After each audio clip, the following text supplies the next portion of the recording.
ever wished on a falling star? Well, in Iran, you might find yourself wishing at a well. But there's a catch, There is indeed, and maybe a slap involved too. potentially. Yeah. Welcome to Iranian Things, everybody, episode 117. I'm Mars, And I'm Tanaz. and tonight we're diving into the world of Chaharshanbe Khatun. Ooh, very exciting. It is. It is. Now, we always like to kind of set the stage and give everybody a little bit of context. So we're talking about Iranian folklore, mythology, sometimes cryptozoology, and tonight we're talking about something that really kind of sits at the heart of Nowruz, the Persian New Year, Right. which for some of you might be familiar, but just to give everybody a little bit of a refresher, Of course. it's a 13-day celebration. It marks the beginning of spring. The spring equinox. Exactly. Yeah. And it's all about, renewal, Rebirth. out with the old, in with the new. Oh, fresh start. Yeah, exactly. So where does Chaharshanbe Khatun fit into all of this? Well, you see, Chaharshanbe Khatun is specifically tied to the eve of the last Tuesday of the year before Nowruz. Okay.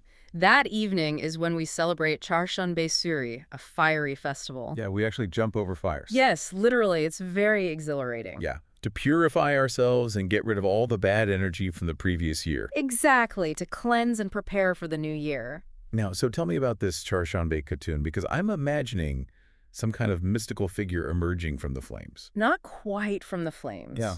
But she is a powerful entity who is said to emerge from a well on this very night.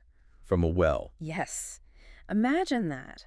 After the bonfires die down, people gather at her well at midnight.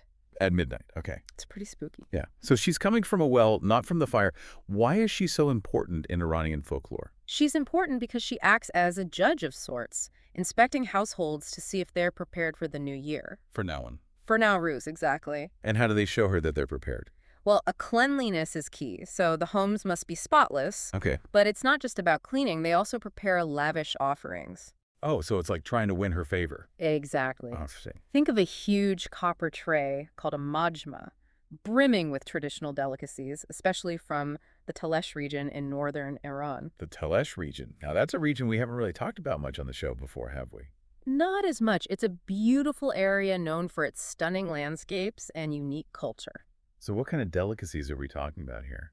Anything that I might have heard of? Well, they have this dish called yelo. It's made with saffron rice, fish, and a mix of aromatic herbs and spices. That sounds pretty amazing. Yeah. And anything else?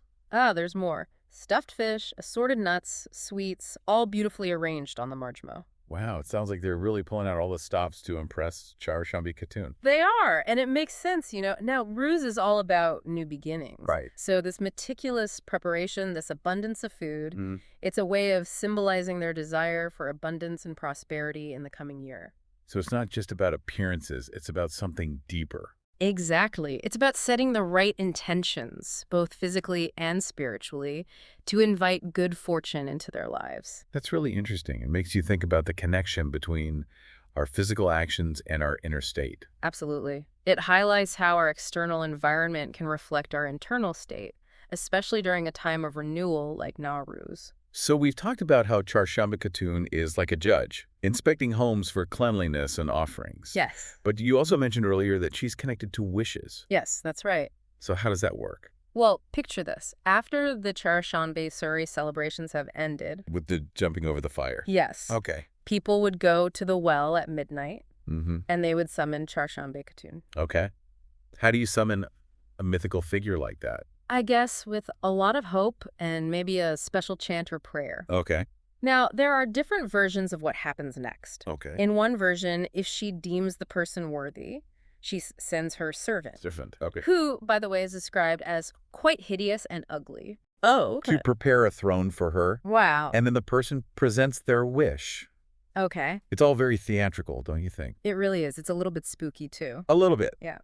But then there's another version, a little more, shall we say, hands-on. Velanzo. Okay. In this version, Chaharshanbe Khatun emerges from the well, Okay. asks you your wish, Okay. and then she slaps you. She slacks you. Heart. Holy. And if you can withstand the slap, Okay. your wish is granted. If you can't. Well, then no wish for you. Oh, wow. That's a little intimidating. It is, isn't it? Yeah. What do you think that slap symbolizes?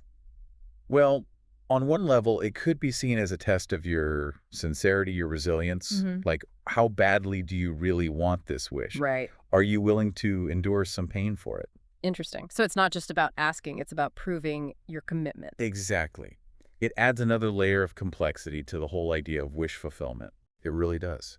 And it makes you think about all the different ways that cultures interpret the forces that shape our lives. Absolutely. And how those interpretations are passed down through generations, through folklore and legends.